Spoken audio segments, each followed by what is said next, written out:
जय हिंद दोस्तों, स्वागत है आप सभी का इंडिया डिकोडेड पर। दोस्तों आज से एग्जैक्टली एक हफ्ता पहले अमेरिका के जो कॉमर्स सेक्रेटरी हैं मिस्टर हावर्ड लुटनिक, इन्होंने एक स्टेटमेंट दिया था कहते हुए कि we need to fix India. इस पर्टिकुलर स्टेटमेंट के क्या मायने हैं मैं उसकी गहराई में नहीं जाने वाला हूं, लेकिन ये दोस्तों स्टेटमेंट अपने आप में बहुत ही ज़्यादा डिसरिस्पेक्टफुल था। और उसी टाइम पर इन्होंने स्टेटमेंट के साथ में ये भी कहा था कि इंडिया को एक ना एक दिन अपनी मार्केट्स को ओपन करना ही पड़ेगा फॉर दी अमेरिकन प्रोडक्ट्स। उस टाइम पे दोस्तों इंडियन गवर्नमेंट की तरफ से इस चीज़ का कोई भी जवाब, किसी भी प्रकार का रिएक्शन नहीं दिया गया। लेकिन आज मॉर्निंग की बात है दोस्तों, हमारे विदेश मंत्री डॉक्टर एस जयशंकर साहब, इन्होंने जहां एक तरफ इंडिया अमेरिका के बीच में जो ट्रेड टॉक्स चल रही हैं, जो व्यापार को लेकर बातचीत चल रही है, इन्होंने ना केवल इस ओपन मार्केट वाली चीज़ का जवाब दिया बल्कि साथ में इंडिया की भी कुछ शर्तें हैं जो कि क्लियर कट, वैसे तो अगेन हम कई बार पहले बता चुके हैं,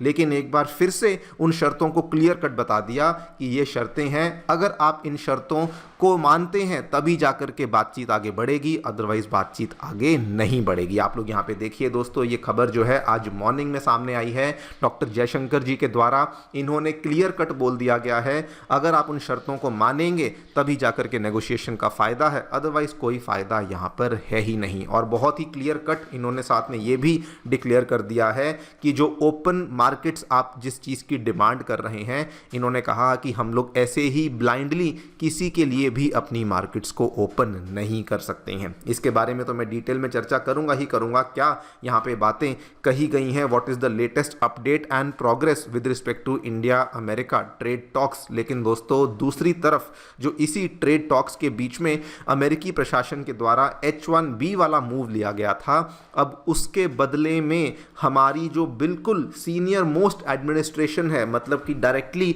जो अब ऑर्डर्स हैं वो पीएमओ से आ रहे हैं, पीएमओ की तरफ से दोस्तों एक मिशन को जारी कर दिया गया है जिसके माध्यम से वो बेसिकली जो H1B वीज़ा से जो यहाँ पे लोग परेशान हुए हैं, उन लोगों को वापस इंडिया लाने के लिए वो लोग एक सेपरेट मिशन को बेसिकली लॉन्च कर रहे हैं। आप लोग यहाँ पे देखिए, और ये वाली कवरेज वेस्टर्न मीडिया BBC के द्वारा करी गई है। India wants to lure back its best minds after the H1B visa chaos. और उसमें क्या क्या चीज़ें हम लोग कर रहे हैं, क्या क्या चीज़ें हमारा प्राइवेट सेक्टर कर रहा है, उसके बारे में चर्चा भी मैं करने वाला हूं। आइए शुरू करते हैं मेरे साथ। मेरा नाम है अनिरुद्ध। यदि आप लोग हमें फॉलो करना चाहते हैं, हमारे लेक्चर्स के अपडेट्स को प्राप्त करना चाहते हैं, तो यहां पर दिए गए टेलीग्राम चैनल के माध्यम से ऐसा कर सकते हैं। ऑल राइट दोस्तों, थोड़ा सा आपको बैकग्राउंड बता दूं, कहानी या फिर मैं कहूं पूरी की पूरी टेंशंस जो हैं वो अगस्त महीने में शुरू हुई थी, जब अमेरिका ने पहली दफ़ा इंडिया के ऊपर 25% टैरिफ को लगाया और कुछ ही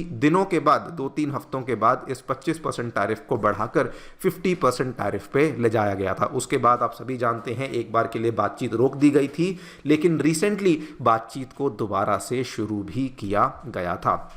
अब जब बातचीत को दोबारा शुरू किया गया था तो अमेरिका के जो कॉमर्स सेक्रेटरी हैं हावर्ड लुटनिक, वो यहाँ पे कहते हैं कि देखिए, अगर आप अपने प्रोडक्ट्स अमेरिकी कंज्यूमर को बेचना चाहते हैं तो in that case you have to play ball with the president of the United States. अब इसका मतलब क्या है अंग्रेजी के इस लाइन का, कि अगर आप अपना सामान अमेरिका में आकर बेचना चाहते हैं तो आपको भी अमेरिकन प्रेसिडेंट के साथ बेसिकली आपको गेम खेलनी पड़ेगी, यानी कि हमारी जो शर्तें हैं वो आपको यहां पर माननी पड़ेंगी। उसके बाद इन्होंने उसी पर्टिकुलर स्टेटमेंट में कहा कि इंडिया को अपने दरवाजे अमेरिकन प्रोडक्ट्स के लिए ओपन करने पड़ेंगे, और साथ में शर्त जो कि शुरू से लगती आ रही है कि आपको रशिया से जो कच्चा तेल है वो खरीदना कम नहीं बल्कि खरीदना बंद ही करना पड़ेगा। ये सारी की सारी बातें इन्होंने बोल दी। किसी की तरफ से भी इस चीज़ का ऑफिशियल जो रिटेलिएशन था या फिर इस चीज़ को लेकर जो ऑफिशियल रिमार्क था वो हमारी तरफ से नहीं दिया गया था। लेकिन आज मॉर्निंग में दोस्तों डॉक्टर जयशंकर साहब उठते हैं और बोलते हैं कि देखिए, कुछ कुछ मुद्दे ऐसे हैं जो कि नॉन नेगोशिएबल हैं, जो कि रेड लाइंस हैं, इन मुद्दों को लेकर हम लोग बिल्कुल भी आपके साथ बातचीत नहीं करने वाले हैं। आप यहाँ पे देखिए, external affairs minister doctor S Jaishankar ने एक बार फिर से, हालांकि हम पहले भी कई बार इस चीज़ को डिक्लेयर कर चुके हैं कि कुछ मुद्दों के ऊपर बिल्कुल बातचीत नहीं होगी, लेकिन इन्होंने एक बार फिर से अमेरिका को याद करवा दिया है कि ये मत सोचना कि आप जो भी यहाँ पे स्टेप्स ले रहे हैं उससे हम लोग झुकने वाले हैं, बिकॉज कुछ चीज़ें हमारे लिए कंप्लीटली नॉन नेगोशिएबल हैं, completely off the negotiating table हैं। वो चीज़ें क्या हैं आपके सामने हैं। नंबर 1 जो कि दोस्तों अभी तक सबसे बड़ा जो टॉकिंग पॉइंट बना हुआ है, एग्रीकल्चरल एक्सपोर्ट्स, एग्रीकल्चरल इंपोर्ट्स। उस केस में इंडिया क्लियर कट है कि हम लोग कभी भी अमेरिकन एग्रीकल्चर प्रोडक्ट्स को इंडिया में नहीं आने देंगे, और हम लोग अगर आने देंगे भी तो बहुत ही लिमिटेड मात्रा में होगा।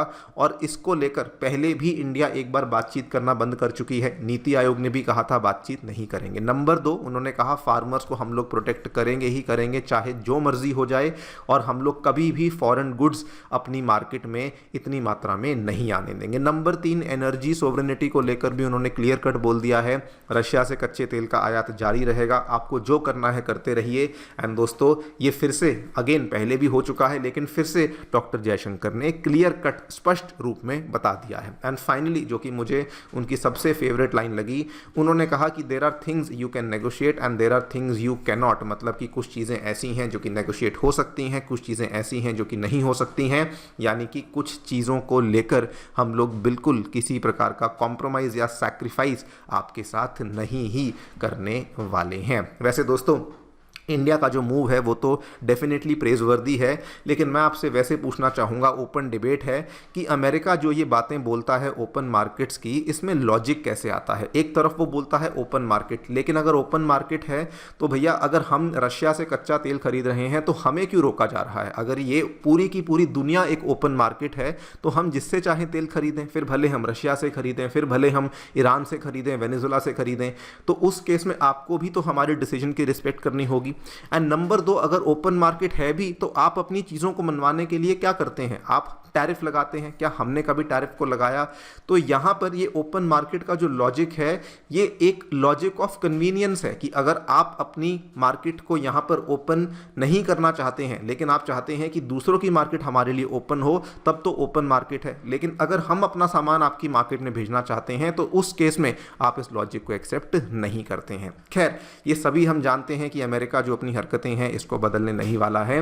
बट मीनवाइल दोस्तों जो H1B वाला जो इन्होंने मूव लिया था, जो $1 लाख वाली एनुअल फीस ये लोग लेकर आए थे, उस चीज़ को लेकर अब पीएमओ बहुत अग्रेसिव हो चुका है। वैसे तो इनिशियली भी इस चीज़ को लेकर पीएमओ की तरफ से एक स्टेटमेंट दिया गया था, जो हमारे सीनियर पीएमओ एडवाइज़र हैं आईएएस पीके मिश्रा साहब, उन्होंने कहा था कि देखिए हमारे पास बहुत सारे कैपेबिलिटी प्रोग्राम्स हैं, जो लोग बाहर जाते हैं वो उनको वापस आना चाहिए और हम लोग उनको यहाँ पे सपोर्ट करने के लिए तैयार हैं। लेकिन अब दोस्तों क्लियर कट एक नया नैरेटिव हम लोग यहाँ पे पुश कर रहे हैं, रिटर्न होम। अपना जो ज्ञान है, अपना जो नॉलेज है, उसको इंडिया में आकर के आप लोग इस्तेमाल करिए। और दोस्तों अब हमारी गवर्नमेंट ये भी कह रही है कि हम लोग भी इंडिया में रिसर्च इंफ्रास्ट्रक्चर कोलैबोरेशन करेंगे, ग्लोबल प्रोजेक्ट्स के साथ स्टार्टअप्स, इकोसिस्टम्स वगैरह वगैरह, इन सब चीज़ों को भी लाया जाएगा सो दैट आप जो है वापसी इजीली इंडिया के अंदर आ सकें। ना दोस्तों इसमें इनफैक्ट कुछ स्टेट्स ने भी स्टेट लेवल पे भी कुछ चीज़ों को करना शुरू कर दिया है। फॉर एग्जांपल तमिलनाडु, उन्होंने टैलेंट रिटर्न इनिशिएटिव को लॉन्च किया है, ग्रांट्स के माध्यम से फेलोशिप्स, रिसर्च फैसिलिटीज़ वगैरह वगैरह, ये सब चीज़ें भी स्टेट लेवल पे लॉन्च हो रही हैं। बल्कि सेंट्रल गवर्नमेंट वीज़ा और इमिग्रेशन रिफॉर्म्स को लेकर भी कुछ प्रोमिसेस लेकर आई है कि हम लोग, अगर आप एक रिटर्निंग एनआरआई हैं तो उस केस में आपको स्पेशल स्टेटस दिया जाएगा, आपके स्पाउस का, आपके डिपेंडेंट का जो वीज़ा है वो भी आसानी से हम लोग यहाँ पर उसको प्रोसेस करने वाले हैं। इनफैक्ट दोस्तों आपको बता दूं, इसमें केवल सरकार नहीं, इवन कुछ स्टार्टअप्स हैं जो कि यहाँ पे लॉन्च हो चुके हैं। एक बहुत ही इंटरेस्टिंग कहानी आपके सामने बताने वाला हूँ। इस पर्सन को देखिए, this person is mister Hasan. ये दोस्तों एक टाइम था जब फेसबुक में काम किया करते थे, अमेरिका में रहते थे, $1 मिलियन का इनका सालाना पैकेज था, यानी कि 8-8.5 करोड़ रुपीस ये वहाँ पर रहकर कमा रहे थे। लेकिन ये कुछ साल पहले वापस इंडिया आ गए हैं एंड इन्होंने इंडिया में आकर के एक नए प्लेटफॉर्म को जारी किया, एक नए स्टार्टअप को जारी किया जिसका नाम था बैक टू इंडिया। और ये बताते हैं कि बहुत सारे लोग हैं जो कि अब इनके स्टार्टअप के साथ जुड़ चुके हैं, जो कि वाकई में वापस आना चाहते हैं, अपनी लाइफ को वापस इंडिया में ही रीएस्टैब्लिश करना चाहते हैं।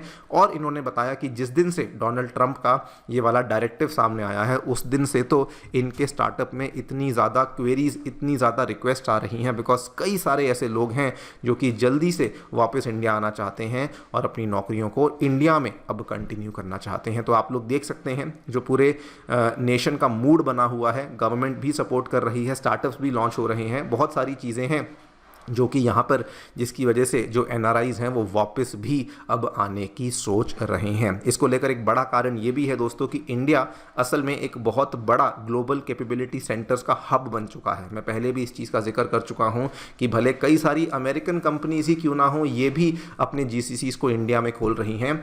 इनफैक्ट एक और कारण जिसकी वजह से ये लोग वापस आना चाहते हैं वो ये भी है कि अब अमेरिकन कंपनीज ही ये कह रही हैं कि हम भी अपने आप को इंडिया में शिफ्ट कर लेंगे, बिकॉज अब इस तरीके का जो यहाँ पर माहौल बना हुआ है इसमें हमारे लिए भी अमेरिका में रहना मुश्किल हो चुका है। तब जब खुद ही अमेरिकन कंपनीज यहाँ पर आ रही हैं तो ऑब्वियस सी बात है कि जो इंडियंस जो कि वहाँ पे थे H1B वीज़ा के तहत वो भी अब वापस आने की यहाँ पर सोच रहे हैं ना। दोस्तों ये इनिशिएटिव जो लिए गए हैं ये डेफिनेटली बहुत प्रेज़वर्दी हैं, बहुत ज़्यादा हम इस चीज़ को वेलकम करते हैं। लेकिन इसमें एक चीज़ जो कि मैं ऐड ऑन करना चाहूँगा, ठीक है सरकार यहाँ पर बहुत कुछ कर रही है, लेकिन हमें ध्यान रखना होगा कि कुछ लोगों को तो वापस लाना आसान होगा, लेकिन बड़ी संख्या में लोगों को वापस लाना गवर्नमेंट के लिए भी टफ होगा। सबसे पहले तो इसमें बहुत सारा कंपटीशन हम लोग दूसरी कंट्री से फेस करेंगे। इंडियन टैलेंट की जो रिस्पेक्ट है पूरी दुनिया में होती है, तो इसमें कई सारी और countries, Canada, European union, Singapore जैसी कंट्रीज हैं जो कि अब उस इंडियन टैलेंट को अब्जॉर्ब करना चाहेंगी, तो हमें